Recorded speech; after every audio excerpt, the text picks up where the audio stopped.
Preview.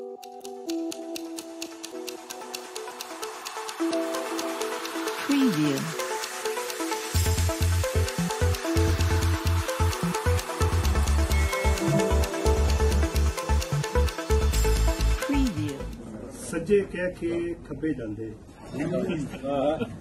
सज्जे कह के खब्बे जांदे लोकी मैनू समझ नहीं आंदे। क्या तुसी जे 12 हज भी कर लो लोकी गल्लों बात नहीं आंदे। मंजिल एक ते 5 रावां हुण दसो मैं कित्थे जावां। मैं शलवार कमीज सी पाई कहंदे शोखा पेंडू कच्चा। मैं फिर पाई पेंट ते कहंदे वड्डा है अंग्रेज दा बच्चा। सोच रहा वां धोती पावां या दसो मैं कित्थे जावां। कोई विआह ना करे ते कहंदे इनू अपना गम ही कोई। कोई विआह ना करे ते कहंदे इनू अपना गम ही कोई नहीं। 7-8 बच्चे होण ते कहंदे इनू दूजा काम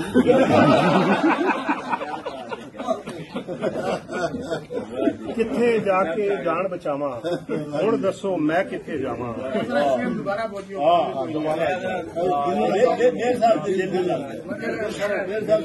कोई विआह ना करे ते कहंदे इनू अपना गम ही कोई नहीं।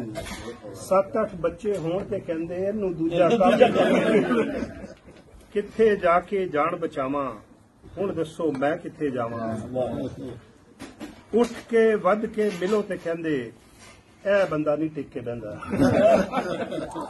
उठ के वध के मिलो ते कहंदे ए बंदा नहीं टिक के बहिंदा। टिक के बैठे रहो ते कहंदे 24 घंटे सुता ही रहिंदा। सुता रहां के सीने लावां समझ नहीं आंदी किथे जावां।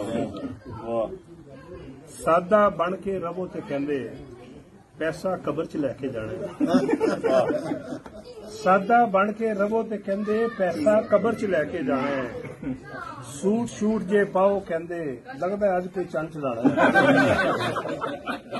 सादा रवां के चंद चढ़ावां समझ नहीं आंदी किथे जावां। सादा रवां के चंद चढ़ावां क्या समझ नहीं आंदी किथे जावां। और अमीनी साहब एक शेर आपके लिए कि दावत तो इनकार करो थे कहंदे ने ए हां नहीं करदा। दावत तो इनकार करो ते कहंदे ने ए हां नहीं करदा। मन जाओ ते फिर कहंदे ने मौलवी मुफ्त तो ना नहीं करदा। दावत खावां या ना खावां हुण दसो मैं किथे जावां। और कोई चुप चुप रवे ते कहंदे बोलदा कुछ नहीं नखरे वाला। कोई चुप चुप रवे ते कहंदे बोलदा कुछ नहीं नखरे वाला। ओ बंदा जे गाना गाए वड्डा मेहदी हसन दा साला। चुप रवां के गाने गावां समझ नहीं आंदी किथे जावां। और हासा और मेरा अफसर गल सुना के आखिरी बात है जी कि मेरा अफसर गल सुना के मैनू कहंदा हसिया क्यों नहीं। मेरा अफसर गल सुना के मैनू कहंदा हसिया क्यों नहीं। मैं क्या इत्थे हसना भी सी मैनू पहले दसिया क्यों नहीं। हुण कहंदा ना कम ते आवां हुण दसो मैं किथे जावां। और आखिरी है जी कि अगे तो मैं सोच लिया वे लोकां दी परवाह नहीं करनी। अगे तो मैं सोच लिया है लोकां दी परवाह नहीं करनी। मिट्टी होके नेकियां मिट्टी होके नीवी पा के नेकियां दी एक थैली भरनी। इको मंजिल 5 रावां समझ गया मैं किथे।